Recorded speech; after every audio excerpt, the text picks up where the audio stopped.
Hey there, Shopping Mags. You're listening to another episode of the Shop Talk Show podcast all about front-end web design and development. I'm Dave Rupert. With me is Chris Coyer. Hey, Chris. Hey, how you doing, everybody? I actually don't know where you're at in the 3D space that will render this video, so I'm going to point every direction. So no idea. Yeah. Well, we got a couple of questions that we can get in from people. I actually think none of them are questions. I almost prefer it when they're not. I mean, questions are fine, but when they come in, they're just like question, more of a statement, actually. Yeah. But we've asked for, we've said, if you have a topic, you'd like us to talk about the topic. But certainly. The classic Us Q&A men are real good at that. Yeah. Oh, I have something to say. Yeah, That's okay. This was many, many, many episodes ago, but not a zillion, but some. We were talking about what if we had the opportunity to teach CSS from scratch? It was probably leaning into my inner worry that that's something I'd like to do at some point, but it's so saturated. So many people have done an intro to CSS course. Didn't we have Andy on 2 episodes ago? He's got a brand new one. Yeah, right. Yeah, totally. Yeah. Front End Masters is full of stuff. I mean, how many CSS courses are there? I've never gotten to do one. I still might someday because I think I want to, but anyway, pretty saturated, so I'd have to find my own spin on it. But John Jones here wrote in with lots of thoughts about it. Unfortunately, John, we read it all, but can't read it all in the air. It's a little too long, but he said, anyway, if I had to teach CSS from scratch, I would ask the students what their interests are, get them to write it down in some kind of existing CMS-like thing that provides basic HTML structure, then work towards customizing the style of it, first as a near clone of some existing design, and then building from there. So I kind of like that idea. I kind of like, make them think of a CMS too, because I think that's a crucial part of things is you're not just styling, you style something. So it's just already has a bunch of constraints in it, and web design is all about constraints anyway. So do that, and that's what websites are all about anyway, and then style that. But again, constraints, style it like something else, and then go from there. I like that. I think that's John Jones, that's a clever way of going about it. Yeah, because, a lot of the job isn't, I can replicate a dribble or pixel perfect from scratch, right? But a lot of the job is, oh no, there's arbitrary content in the CMS. Somebody put a list next to an H6, so now I have to figure that out, or they're trying to they have quadruple nested lists or something like that. And you're like, how do I need to make that better or whatever. So, the example he gives, I thought was pretty cool. I lost the window. He said, for several years now, been contributing code directly to the home brewery. And, let me get that link for everybody. That is, you could pull it up. We could pull it up, huh? Here, I could pull it up. I can do that, I suppose. You got it? I got it. Yeah, let me... Yeah, you do it. I'm skilled. I'm skilled at this. Screen. I should probably hide stuff from work. Let's see. Here we go. Screen. Oh, I can choose just one window, right? Okay, one cool. window, yeah. Do you have that thing though? I do this all the time at work. I'm like, I don't want to share my whole screen. I'm just going to share the window. And then every single time I'm like, actually, I need to share the whole window. Yeah, actually. So what happened was, so you should be seeing it right now, right? So anyway, I opened that too. What are we looking at? It's a beautifully styled page. So it's kind of like a Dungeons and Dragons style thing on the right. Exactly. So you write Markdown with a little custom syntax, this looks like a mustache inside of there, or some CSS inline or something. Yeah. Okay. Some custom info, some custom Markdown. Yeah. Okay. Some font awesome icons, and then then you get this whole D&D page, which is pretty cool. That's you get roll tables and stuff like that. And, insanely styled Markdown thing. That's what the homebrew. That's the whole thing that homebrewery is. Oh, that's amazing. Yeah.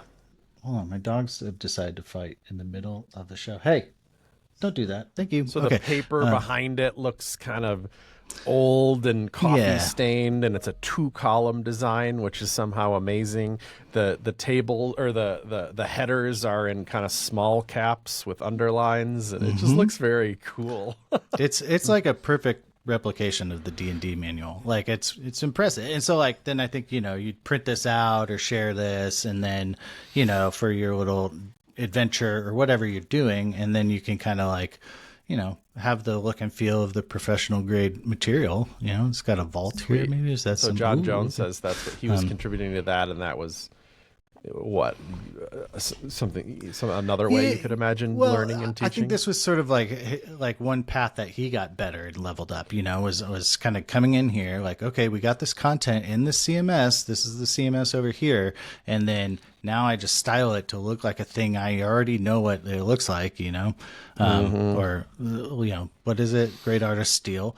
So but then you're also like, kind of just building out a tool for people. And I think that would be my other little piece, just to riff on John's thing, but like, something that goes out, like if you just work and it's all in your head and on your machine and stuff like that, that's, it's fine. But it definitely like hits this, like, what am I doing this for? But if like people are like, oh, wow, cool, I can use this. Like, that's a very big boost of encouragement for your what you're doing. So for sure, yeah, there is something magical about other people seeing what you're doing and reacting to it. That's intoxicating, really. Yeah, no, I mean, so anyway, this is really cool. I'm going to stop sharing because I don't trust myself. But that's cool. I think that's like a really cool way to just, I don't know, level up skill and teach somebody. Like I like the hobby centric. I mean, I started making websites for bands and, my ultimate Frisbee team and stuff like that, like it would be, heck yeah. Tie it into what you're doing. And yeah, having a reason is a big deal. And John mentions that as well. Like, you pick the CMS like thing that you're trying to do. That's going to give you some, we've said this many times on the show, some stake in the game. If it's something real, that's ideal. Even if it's just your idea, that's close enough. Yeah. No. Yeah. Well, cool. Lanyard fan. Wow, what a really specific name. That's a really good name. Yeah, for somebody who is interested in conferences, especially. Yeah. They write in and says, do you have any particular conferences, digital or physical, that you're looking forward to? What makes you excited to go? I put this in here because I'll be headed to CSS Day in Amsterdam. What makes me excited to go? I haven't been to a conference in a long time, and just that sounds fun. I have a kind of a secret advantage at these conferences in that, like, I probably am going to know a bunch of people there already. And that makes it kind of fun to me. That I have gone to conferences where I'm pretty sure I wouldn't know anybody or loosely. And I have been less excited about that. I'll be honest. Like, I'm not extroverted enough where I'm excited about like new people. I can't wait to go to the mixer and just see if I meet anybody who's fascinating to me. I mean, I'll probably do it. Probably a couple beers will help, but then I'll feel like crap the next, like it's tricky. So yeah, I get it. But Lanyard fan is also saying here, I'm located far away from big tech hubs, so digital is a must for me, unfortunately. That's going to be a super different experience, but also fine. I mean, especially if you can mentally get in the mode for like, I'm going to stare at a screen all day. And the entertainment for me is going to be what speakers are saying and probably a chat room. I'll admit it's a little harder for me to get excited about that, but I've done it many times. And the problem is getting distracted. Like, it's the same screen where your Steam is installed and where your work Slack is and your email and all that stuff. So are you mentally prepared or have some kind of strategy for not checking those things? Or are you just going to try to do it all? You're just going to answer work emails and be listening to the conference. Both will probably suffer, but you might not have any choices. It's hard for me. You also, sometimes when you buy a digital conference, you just get access to it for later. Yeah. So it could be like, hey, at the end of the day, I like to sit on my couch and watch those things on a big screen or something. Okay. Maybe do that. I don't have any big names for you. I just really don't anymore. I was just going to call out Smashing Conf does like a good conference every time. So like you can always like And Sure. I'll full disclosure, I've like spoken at multiple before, but like it's usually in an interesting location. Vitaly tries to make it fun. Like that's like the only requirement of the conference, and so I feel that is like bang for buck. Like that's going to be a good one. They also started doing online like conferences in COVID, and that was really cool. And I called them out specifically because they capped it at like 3 hours. They weren't like, we're doing 8-hour conferences. They were like, we're doing 3 hours because that's like your max attention span. And, you're sitting at home or you probably are also working at the same time. So like the amount of hours you can actually duck out are like very few, like if you're at your computer responding to emails and stuff like that. So I thought that was courteous, if that makes sense. Like very time conscious, and location conscious, and we're not getting up and taking walks and drinking with other people in the hallways or whatever. It's very. It was very, I guess, I don't know, tailored for the online experience. So I would recommend that if you can. It looks like they have one coming up. Oh, it's like now or something, or it just happened. Boo. Anyway, but those were cool. I've like been thinking a lot about this. Like, I would love to throw an online conference like that. Maybe we partner with somebody, but like, it would just be cool to like, 3 talks, 4 talks, or like 5 half-hour talks, and then just shooting the BS for a couple hours or a couple minutes, 30 minutes. And we just go boom, boom, boom, rapid fire, and do it online. Travel is becoming an interesting topic here in the United States. And so like, international travel and stuff like that. So like, I think, it would be a cool thing to have more online conferences again, just for people who can't move and relocate due to whatever sort of. Beyond Tellerrand, that's another one, Mark's, that I am a fan of. He's cool. Beyond Tellerrand is a top-notch conference in Germany. And then I'm trying to, rip an event apart, RIP. But there's so many that have died. It's not even worth. Well, and even like, into. Smashing was doing 6-8 conferences a year, and now they're doing 4 or 3, so it was and it was COVID, but then it's who knows when we look back on this, what really is it? Is the web changing? Is it AI stuff giving some uncertainty to stuff? Is it just a change in temperament of how much people want to give to their work? I don't know. Yeah, no, I mean, I think, I see some React conferences happening and stuff like that too, like kind of language or tech specific, but even those, I'm, looking out from the outside, but it just seems like the temperature has cooled off on all of everything across the board. Absolutely. So it's okay. It can be very fun. The focused ones, I've said this again many times on the show, are my favorite ones. When you're like really into a technology and then you're into Vue and then you go to VueConf, you're going to like that. Yeah. That's going to be good for you. Yeah. Every like CSS specific one. Yeah. That sounds awesome. So, David Story, who in the Discord just did, State of the Browser in the UK, I think. That's great. And I heard that was a good one. So, so conferences are live, but I think they're just harder and harder to keep going, run and throw.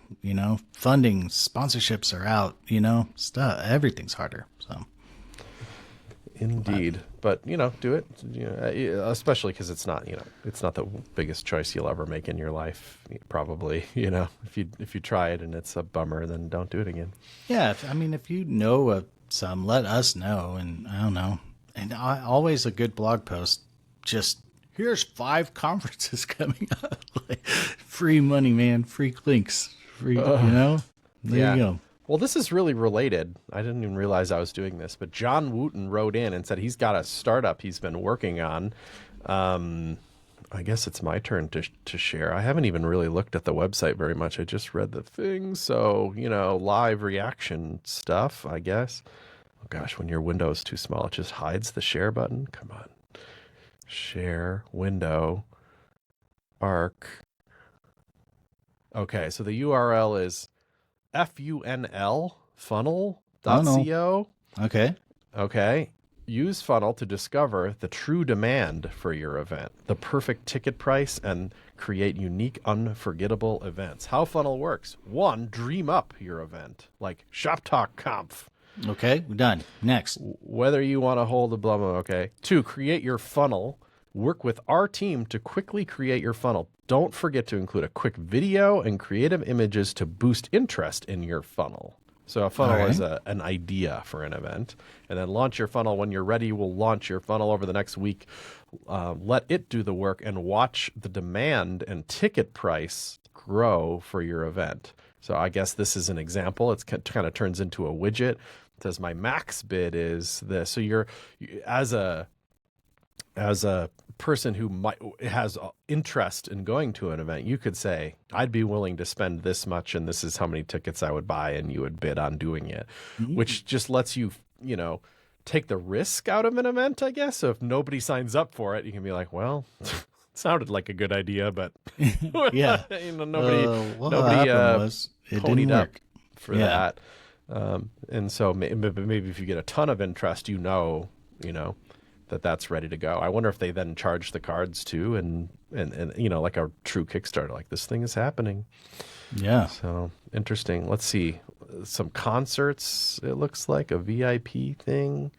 I wish I could see a whole list of them. So Duncan Phillips looks like a drummer, and a once in a lifetime experience at his beach home in Florida or something. Oh, so yeah, interesting. Kind of cool. I wonder how we would do. We just have no idea how we would do with the Shop Talk Show Conf, which is, I guess, part of the reason for using it. I'm not opposed to it, by the way. I think that's kind of a cool idea. So good job, John. Cool startup idea. I've never heard of that specifically. I mean, Kickstarter's kind of like that, but I don't know. Have you ever seen a conference on Kickstarter? I don't think I have. Maybe they have Maybe they have a thing against events. I've never seen an event at all on Kickstarter. Maybe it could come with a video game or a puzzle. Sure. Those Kickstarters I'm very familiar with. A comic book? Yeah, totally. Graphic novels, huge on Kickstarter. Did you say space and graphic novel? Great, I'm in for. It's $40. Great. Oh, it ships from the UK. $900. Great, I'm in. Yeah, a very complicated tabletop game. Huge. How many pieces? 7,000. Great. Yeah. I'll do the. Oh my gosh. It was probably a year ago. I had the most embarrassing one ever. I bought this. I think it was. I don't want to put him on blast anyway, but I actually can't remember now. But it was some like cooperative game that had something to do with the pandemic or something. And we had a bunch of friends over, and I'm like, we're all smart people. Let's just figure this out. I've never played it before, but it was like by the creators of some game that I knew to be popular. Anyway, and it was it was hilariously complicated. There was thousands of pieces, and the gameplay looked super hard. We looked up YouTubes, and all the YouTubes, the people's faces were like, nobody was smiling. Nobody was happy. Yeah, okay. No, it was like, what is happening here? And when we were cleaning up after the party, I was like, yeah, sorry about that. I think we just played nothing. We probably just talked and had another slice of pie or something. And then everybody took off, and I just pushed all the pieces back into the box and just slowly walked out to the garage and put it in the garbage can. What if that's its purpose? Yeah. What if it somebody was posting about those books you bought and don't read? Don't feel guilty. You supported somebody. You went into a bookstore. You kept a bookstore alive for $10 more. Was that Brad or who wrote that? Somebody wrote it's okay to not read books. It was like the best article ever. I'm like, oh really? Thank you. Finally. Yeah. So it's okay not to use your Kickstarters. It's okay not to it's okay. Yeah. I don't know. Okay. I probably have too much of that in my life, but it's this. Yeah, man. I don't know. I think I'd be cool to also. Read those books and play those games. But yeah, well, I am more deciduous. I've had maybe too many ambitious Kickstarters where I'm like, wait, you're not going to make this ever. You're not going to. So I'm a little more little more stingy now. I'm still on. I'm almost trying to get off Balatro, but I don't feel bad about it yet. But I feel like, oh God, I probably could have read a book or something. But man, I just really enjoy it. It's really kind of a fun, kind of encompassing game. There's not a day goes by I don't play a couple of runs for sure, if not more. You know, maybe that's a conference idea: is round robin Balatro decision making. You know, each decision goes to the next person. Oh, that's good. Yeah, you just kind of like, yeah, that's good. And it's kind of like hot potato. It's like whoever explodes, he's the loser. Why did you skip? You don't skip. Yeah. Maybe that's the for the online meetup. That's the talk event, you know, instead of like a big countdown with some like DJ music. It's like whatever the Balatro music is. I kind of want to try it in the Discord at some point. Yeah. Just a group one, because I'm curious, because I've never seen this. Is even when I watch the YouTubes, it's still just one person playing, but which is proof you can be quite good at it. But you know, and then I catch myself when I'm playing. I go a little too fast. I make bad decisions, and then I know it was a bad decision like immediately. I'm like, oh dang it, you know. But I wonder, would group Balatro be A, fun, and B, would we just be amazing at it because every decision would be crowdsourced, you know? Oh, or would we like turn into like bickering housewives, or you know, or like full of disagreements, like old you know? elder couples, right? That's what I want to say. But like, yeah, would you just be like, yeah, don't do that, dude? What are you doing? Blue Joker, we don't need it. We don't need it. Don't do the legendary. You always want to do the legendary, but then I can never say no, and then it kills me because some of them are so stinkers, specific. dude. They're like, if you have two, you're dealt like two glass aces on a Tuesday, then this is worth a lot. Yeah, totally. Yeah, some of them are very specifically weird. I do like the red one, the one that just disables all boss blinds. That feels satisfying. Yeah. I can make space for you, buddy. Yeah, not frequent enough. Yeah. No, they're appropriately rare. So we had an idea here, right? We were going to pause. I'm going to let these dogs out. They're giving me the I gotta go signal. 1 second. Be right back. Get it. Oh.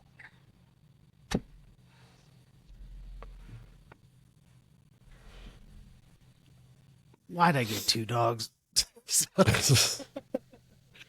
Little ambitious for the old roopster. Yeah. Whoops. Yeah. Yeah. It's sometimes my wife and I were very much like, let's be stupid. We're way too conservative. Like we play it safe all the time. Let's just go stupid. You know, that hand grenade went off for sure. Whoops. Yeah. Making 10-year choices is tricky, if not 15. Yeah. All right. Well, our idea here on the show today was to look at, and I think we're a week delayed on this maybe. So there might be news, so what we're talking about is like the Masonry kind of drama, debate, interesting stuff that came up around. And there was a lot. And then I don't feel like recapping the whole thing, but the kind of the last step in it was this just use grid versus a display Masonry, meaning a new display type. Yeah. And it was kind of Apple versus Chrome. It really did feel like that because there was some back and forth blogging, which was very fun. But it was well considered on both sides. It was like very patient, very not throw other people under the bus. Absolutely. It was very good. But it was also like, and now let's vote. It's like, yeah, we did. We said yes, we want it. You know. Well, and it's like, well, now let's vote. Yeah, but anyway. The undercurrent was, there is no voting though. You know, there's no.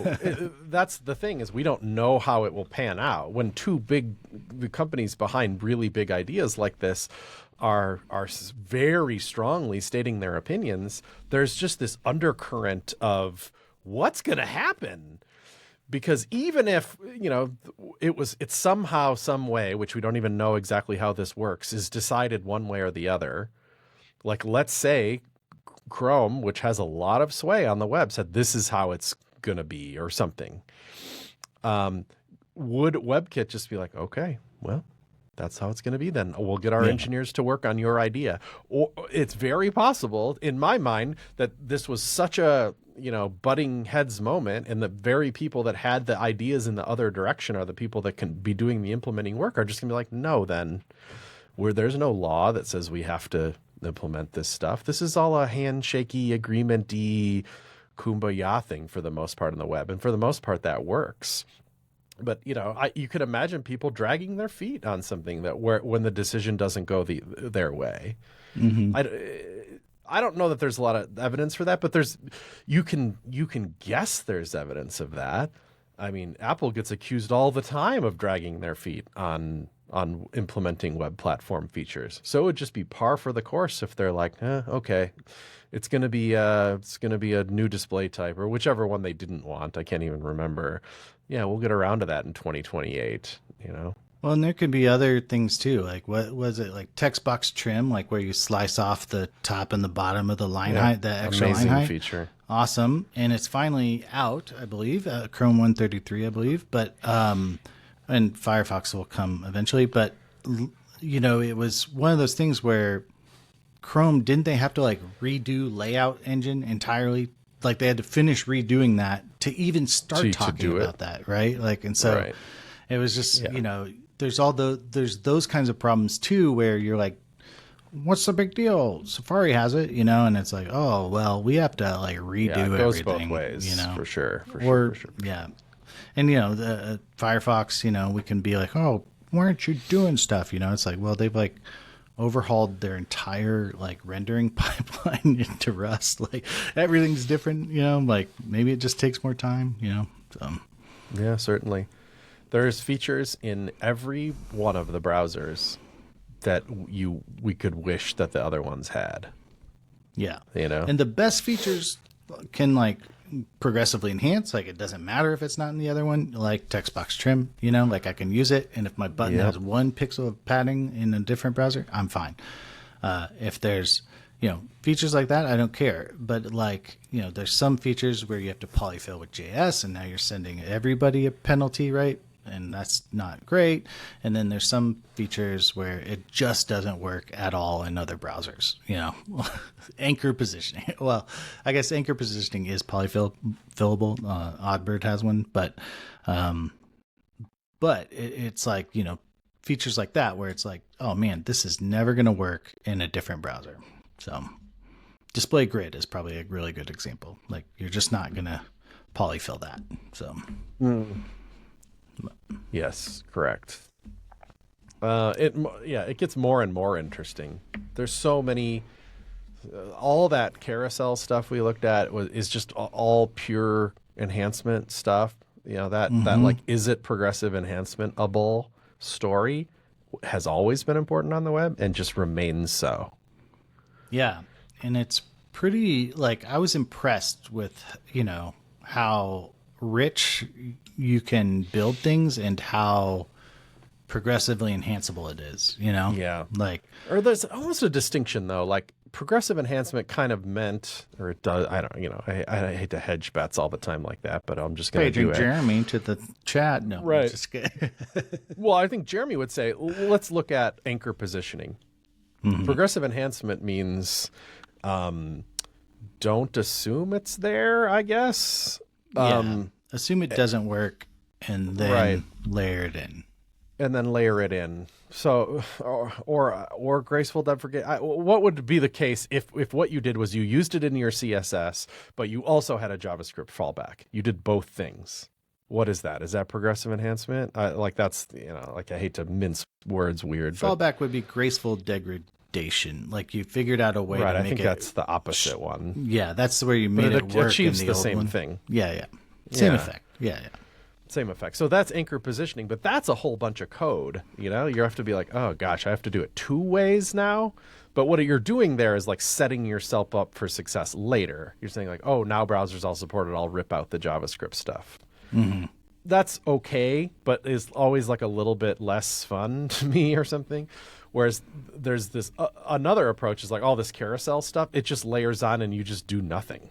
You're like, I don't care if it doesn't work. Like view transitions are like, I'm going to use them, and then it doesn't matter what the fallback is because the fallback is fine. It's just going to work, you know? Ooh, that's good. We need a new class of progressive enhancement. Like, don't matter, kind of matter, gonna matter in older browsers or something like that.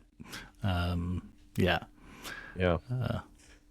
Okay. Well, so God, that we were trying to tee up this whole idea of masonry and all that. Masonry, yeah. We had two proposals. We had WebKit saying let's just modify grid and do grid column collapse. I think was what it was, right? Or grid columns collapse or something.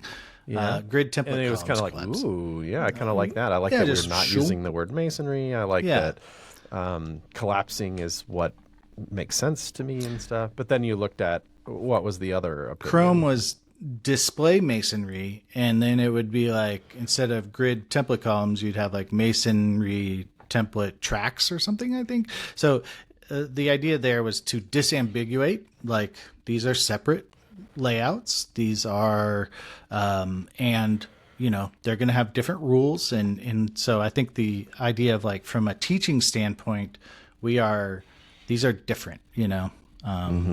And so Safari, I think, was way simpler. You know, I saw even some like code, like here's how you support Safari. You say grid template columns collapse, and it's just a grid. I don't know how much it weighed into it, but Firefox was the first mover on that. They had that. It was literally implemented. I think it will do it. What was it? Was it masonry or was it the collapse? It was the rows collapse thing. Yeah. So. And then because I had used it, I like was tainted already because I'm like, look, that was easy. And like it has a good fallback story and all that. And I was just like, why don't we just do that? That was fine. Right. But there was reasons or whatever. Obviously, so much ink has been spilled on this subject. So now what seemed like one or the other company was going to win. And if that's not fair, too bad. That's how it felt. Now, you know, some time goes by. We assume there's more talking about it and all this. There was more talking about it. And Apple drops a post called Item Flow Part 1. We haven't seen Part 2 yet. A new unified concept for layout. Do you want to share or should I share?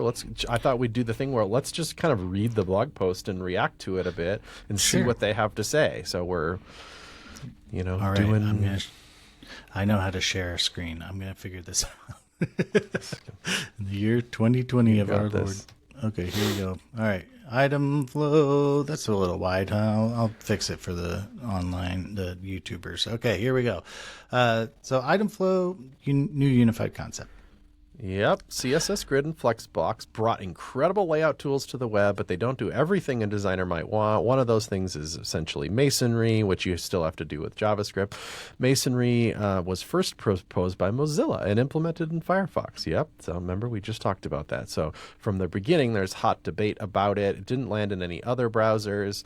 Apple picked up where Mozilla left off and implemented a spec, landed in Safari Preview 163. Oh, I didn't even know that, really. This reinvigorated the conversation, and then there started to be two ideas. There was the just use grid idea and the whole new masonry layout idea, and they've written about these in the past. Yes, of course. A lot has happened since October. A third path is now emerging, a path that would mean that the CSS working group doesn't have to choose one or the other. It merges the ideas from both. So that's what we kind of thought would happen, perhaps. So just use grid. The core idea is grid template rows collapse, the one we just talked about. The masonry idea was display masonry, and then a whole bunch of like masonry dash star properties that control what masonry is doing. And this new one is a new property called item dash flow. So let's get into that. Why is a third possibility called item flow emerging at all? Why not just pick between the two? Well, it was basically the W3C Technical Architecture Group, or TAG, weighed in with a response, and here I'll read you the block quote that they chose from this. Overall, we think masonry grid and wrapping Wait, overall, we think Masonry, Grid, and Wrapping Flexbox should be incorporated into a unified set of properties. Chrome's new Masonry layout proposal splits apart property sets too eagerly, but even the WebKit, originally Mozilla's idea proposal, seems to miss a chance to develop more general properties. So, okay, they're saying like we can do, but the best ideas from both can be this new concept called item flow, apparently. But let's kind of learn what they mean. Several of us here at Apple started to get working on it. The shorthand became item flow, but really it's 4 properties, right? Or like, let's say we did this. What could happen? Like, what would happen to Flexbox? What would happen to Grid? Go up a little bit. Oh. There's Flexbox could gain a way to do dense packing. Dense packing is a little bit Masonry-like, but I guess we'll see. Grid could gain the ability to turn off wrapping. That's interesting. Masonry layouts could be a part of this as well. So, okay, interesting. Combining Flexbox and Grid. So Flexbox already has a thing called flex-flow, and that controls how it wraps and the direction and it wraps. So we all know this, right? The Flexbox can it's one-dimensional, I guess. We often think about it going horizontally, but you can have it go vertically as well. You can set the flex direction to I don't know, to column, I guess, or whatever, which is column, yeah. But you can also reverse it at the same time. A little less commonly used, but it happens sometimes. So it's by default row, but you can say row reverse. And then it goes, instead of from left to right in English language, it goes right to left. You can also reverse columns. So interesting in that you have a lot of flow control with Flexbox already today. And then there's wrapping, which is like normally it doesn't wrap for whatever reason, but you can force it to wrap, but you can also wrap it in reverse. So it flows down, and then when it flows down, it flows onto the other side than it naturally would. So that's already happening in Flexbox. Grid also has automatic flowing. Like normally in CSS Grid, it goes into the next column, the next item, but you can have it go into the next row instead. And then there's this concept of dense, which means it'll pick which one is more appropriate and kind of pack it a little tighter if it can. It's a little weird to wrap your mind around, but actually the MDM page for Grid Autoflow is pretty good. Feel free to pop over to that. I've Dense tried to freaks use you these. Well, yeah, I just try to use this, and it's like I don't know if that's doing what I expected or wanted, or I've used these before, but it never feels like I understand how this weird. works. Dense doesn't get thrown under the bus like order does, but I think it can mess up with order, because I think it's like if there's a column with one column left over, the next item up in the list to lay out is number 4, but 4 doesn't fit, so 4 has to go down onto the next thing where it can span enough columns that it needs, but 5 would fit. It'll just put 5 up there, Right. and then it's like, well, now the order's wrong. But it's like, if you asked for that, maybe that's okay. So then, so we know what Grid and Flexbox can do. Now we have item flow. Let's smash them together. And we know item flow is just a shorthand for multiple properties. You get item direction, item wrap, item pack, and item slack. So item direction makes sense. That's the one like, does it go in rows or columns or reverse or what? And wrapping means, does it wrap or not, or reverse wrap? But item pack and item slack are definitely less clear to me. Those are awesome. Whoever named it is awesome. Dude, time out. Somebody needs to make a CSS-based rap group, and these are your names, like the MC names. Yeah, I'm item pack, and I'm item slack. And we're about to item wrap in your item direction. Anyway, this is just that's amazing. Beautiful. Well done, whoever's in charge over here. Yeah. So this says it's important to note that all these are brand new, baby, fresh ideas, and they'll get discussed at length before they become reality in browsers, which is, if they become reality in browsers, I think is fair to say. But maybe it's likely. I mean, now that Tag is involved and Apple's involved, maybe Chrome will applaud this. We were at a standstill on the previous proposals, and so I think a third proposal here helps, right? Like, possibly unblocks. So I think they make the point that's somewhere in here that like we've already combined some stuff. There's Gap. Gap works in Flexbox and Grid, and that everybody likes that. Yeah, yeah. You're like, thank you. That's less nice. to know, right? Right. Less to figure out There was like across this little layouts. awkward period where it didn't really work on one or the other or whatever, but now it's cool. We all like it. So item direction, that's just what we said it was. So now this applies to both grid and flexbox, but is it the row? Is it the column? Is it reversed? Whatever. Good. So that item would direction. replace in grid. That would be Flex flow. okay, yeah, that would grid auto flow in grid would now become item direction. Yep, Row grid column. auto Okay. flow becomes item direction, and flex flow becomes item direction. So Okay. It's they right here. they combine. Okay, cool, perfect. And Or then flex direction, not flex flow. Is flex flow even real? Yeah, flex flow is the dense one. Ugh, flex okay, flow forget is the shorthand for item direction or flex direction and flex wrap, I think. So Oh, okay. So I kind of Yeah, was yeah. right. Yeah. All right. So then there's item wrap. Again, this one, it makes a lot of sense. Makes sense. What do you think it does? It does wrapping.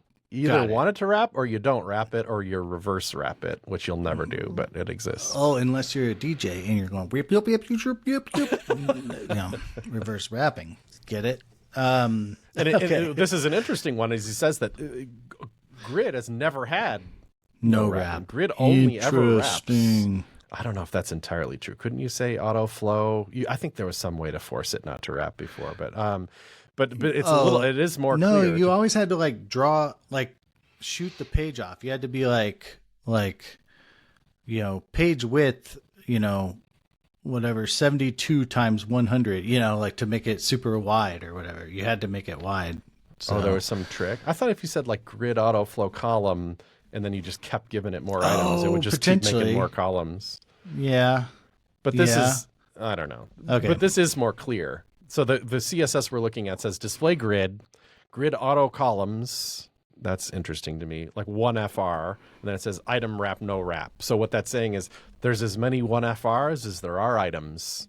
So it says if there's 9 items, you get 9 columns. There's 5 items, you get 5 columns. Interesting. I like that. Obviously useful. Yeah. Actually, kind of super useful for like table styling. That Yeah. could be actually really cool. It's interesting with sibling index though now, because now you could kind of do it with grid auto or grid columns sibling count or whatever it is. Yeah. Kind of do it anyway, but whatever. I like that.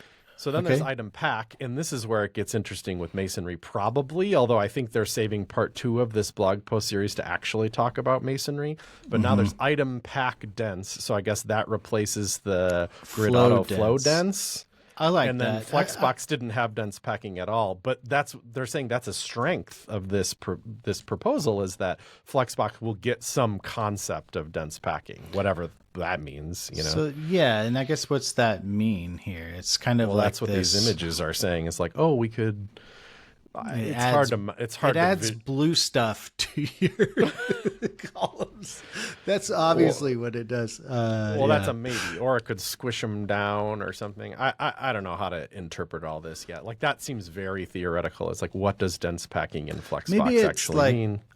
What I'm going to try to explain it, and you tell me if I'm in the ballpark. Okay. So you have whatever 1, 2, 3, 4 blocks, 5, 6, 7, 8, 9, 10, 11, 12. You have 12 cells, but they're all different widths and stuff like that because that's how Flexbox works, right? It's for different sized items. Grid would be uniformed, right? Like uniformly sized items. And you're basically saying, you know what, like do the best you can in fitting these items here in this in this space, you know. And I think the top one is maybe the normal here, where it's kind of adding these Yeah, but it extra already thick does that. gutters. If you tell all those items to be Flex 1, it already is doing what that And I top think that's image is. normal. So that's what they're calling Yeah. normal. So dense would be, it's going to try to squeeze in another, if there's a half item on the row, it's going to try to squeeze that half item into the row, the top row. So, So you have to opt into that behavior. If you say make it dense, then instead it's of like, I'm expanding, okay it's with gonna these do shrinking. smashing. Yeah, I will flex It's shrink surprising these to me that into you can't the. always do that because isn't that I don't know. It seems like that's already Yeah. doable somehow. I just, yeah, no. So that's what I am thinking. And then, of course, it's got the weird one where the last row just kind of fills the space. So, Yeah. yeah. I mean, I've read enough blog posts that what they should try to solve is that what to do on the last row problem. Yeah. You've seen posts that are like, how do you center the last row? And it's like, good luck. Sorry, bud. Yeah. Create a whole other div with that. CSS regions. Regions could do it. So anyway, so I think like, it's probably dense Flexbox here. Like it seems maybe like somewhat TBD, probably. It is, but it does open a door. It's an idea. Like, there's right? a new like, thing that we could do potentially. And, generally that's a good thing for authors. So then there's maybe this is the problem solver here. Item pack, right? Okay. It says the item pack property could also allow new kinds of packing that don't yet exist. For example, we could invent item pack balance. Currently, Firefox places items on each line without any regard to what's happening on other lines. This can often end up with a very few number of items on the last line, because it's like, it'll fit as many as it can on the first line, and if one's got a wrap, one's got a wrap, Yeah, it'll put the big boy full stretch on the bottom row, right? Like the last item becomes a big boy. Yeah. This is interesting. So they say item pack balance, and it tries to balance the two lines. Now, there's a precedent for that, because isn't there text wrap balance now? And that's doing the same thing with words. Yeah. So that's cool. I love the consistency here. I like it. Too. Yeah. So that's very theoretical, because it's like we could invent that idea. Yeah, why not? Okay. This would be incredibly useful and solve a long-standing frustration with Firefox. So... And then there's collapsed packing. The item pack property could give us a new home for the trigger for the trigger for Masonry style layouts. Meaning this is how we could turn on Masonry. Okay. Yeah. Okay. So they are saying that's what part 2 of this blog post is going to be, which is not published yet. But so it would be item pack collapse. Just any space, you just yank it out. You collapse that down. Right. To so the grid minimum. template rows collapse, which is what the old school version of this was, just becomes item pack collapse. So if you were a fan of that, no reason not to be a fan of this. It's the same thing. Yeah. And then item slack is sort of the last one. I can't even begin to understand. I can't even what guess. This would be. Yeah. Okay, let's riff here. Item slack is like, dude, this is chill. Like you have a grid, but it's like not chill. Item slack is like chill. Grid is hanging out on the beach in a hammock. It's got a slack line between two palm trees. I would guess that it had like balance stuff like above, but we've already covered balance, so it's not that. You got to have balance on a slack line, so this is confusing. For Masonry style layouts, this would mean item slack property would allow you to control just how picky the layout engine is when determining where to put the next item. How picky? Oh, it's a pickiness meter. Okay. Snobometer. So you can basically Masonry style layouts would be the new name for Masonry style layouts. This would be the new name for the property previously discussed as grid slack or Masonry slack. Never heard those discussions. As a default slack of 1M means, hey, when you are looking to see which column has an empty space closest to the top, you decide where to put the next item. Okay, so you say when you're looking. Oh, and then don't worry about the difference if it's 1M or less. Just consider those tied. So you set like a tolerance for if column A and column Z are different, heights, Yeah. And like, it's like, it's starting to make sense now. Like technically I should go to Z, but column A might be the most sense, I just put one in Z. Right. You can say if it's 1M, don't matter, but if it's like 10M, just keep filling in Z and then go, pick the shortest column. So and then horizontally, it's like, so sometimes with Flexbox, it's like it'll either stretch them or collapse them to fit a certain number of them. You kind of control at what point does it make those choices if you're not liking how it's doing it. Pretty niche, but that's I guess that I like that. It's funny how like item slack is the control freak property. Anyway, that's funny. It's a chill one. No, it's actually super type A about where it works. Okay, item slack. Yeah, I mean, I that's cool. I think that's actually super helpful because somebody will disagree with Yeah, how something how is it's wrapping. doing it, and they'll be like, "This doesn't work," and you're like, "Well, you can control it." So So it's true that these item properties can take over a number of properties and combine them between two layout models. So if one of your concerns about all this is teachability, I think this is a good solution there, because you're not adding a whole bunch of new properties. You're No, saying I've these seen this one properties before. work across. Yeah. flex direction, got it. Item wrap, this is text wrap, got it. Yeah. The item pack, normal dense, actually like this here more than with row reverse dense or whatever, or auto normal dense or whatever it was. Collapse and balance would be kind of new ones, right? And then slack is kind of a new concept in general, but I like it. And then this is the shorthand, item flow, so kind of bringing back flex You can flow. just rock them all out. Yeah, it's nice that they all fit together. Okay, so But is this just going to be normal, normal, yeah, 1M? it depends on what the defaults are, but yeah, it's probably sensible. I remember in Flex, it was like, you should definitely use the Flex shorthand because it's going to do the correct things for you. Only ever do flex 001. Never try to invent something else. I think was the rule. Yeah. But then it's still a question mark to me.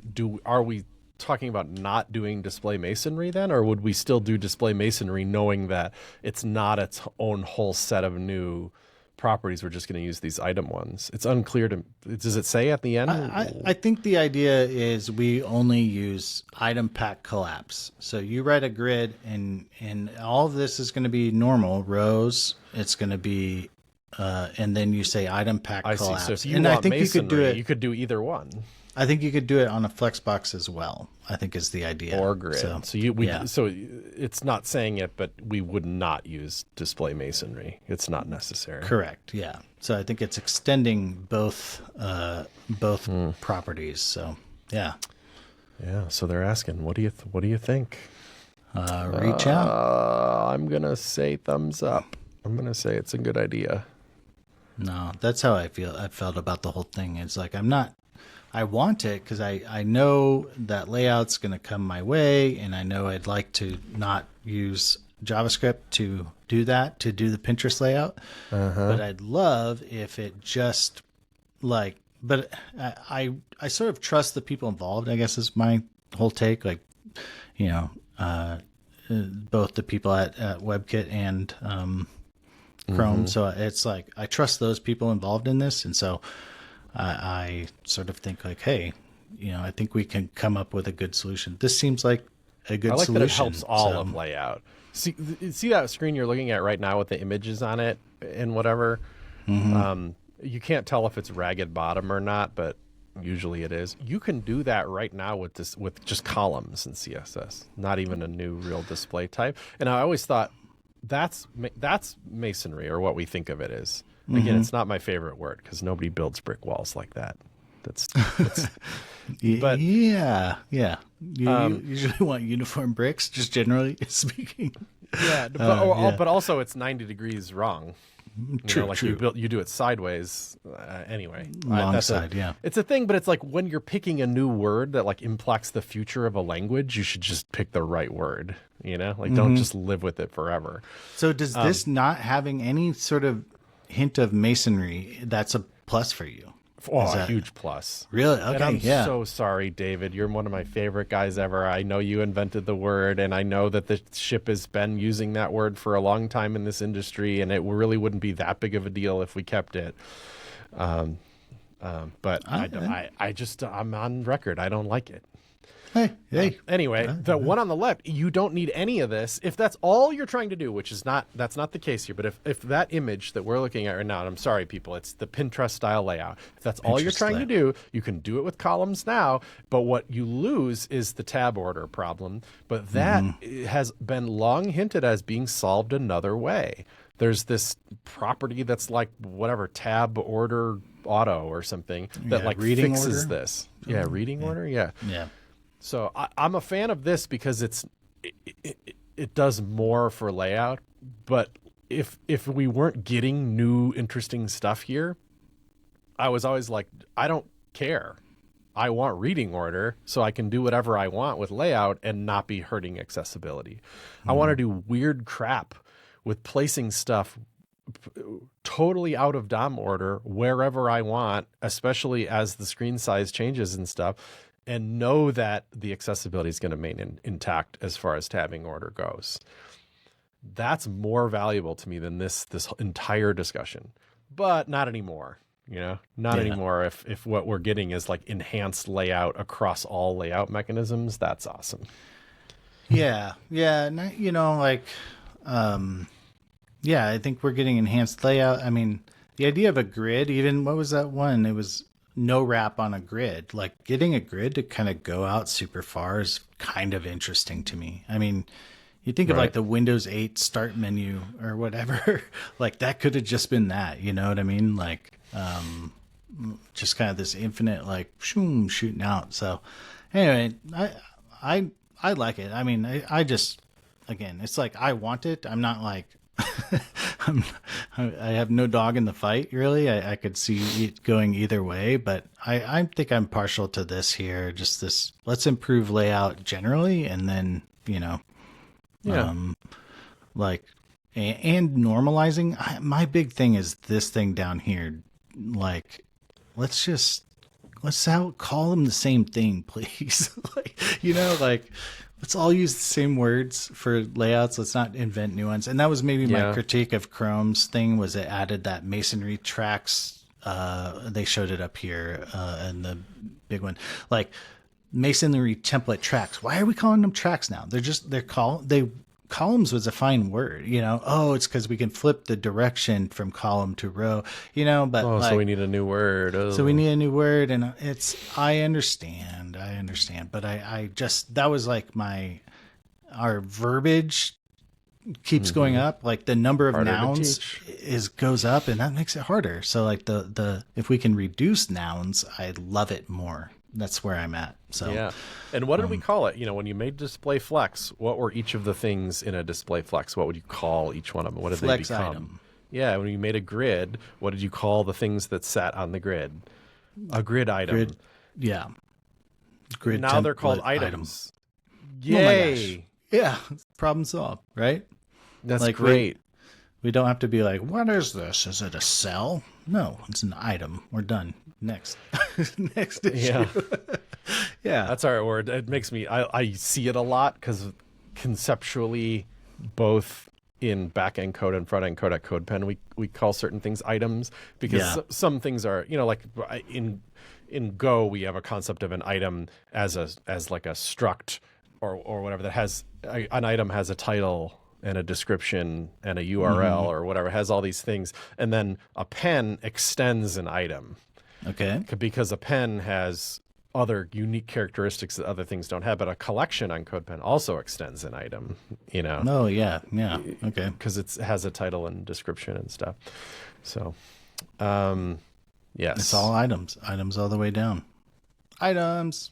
No, I think this is a win. I don't know. Hopefully we see some movement. I mean, what's cool, at least to me, is like Safari already has this, I think, in TP, right? And so like and Firefox kind of already has this too. So, if we're just doing some new properties, maybe it's super easy to just turn on for, in some browsers and kind of get this going, Yeah.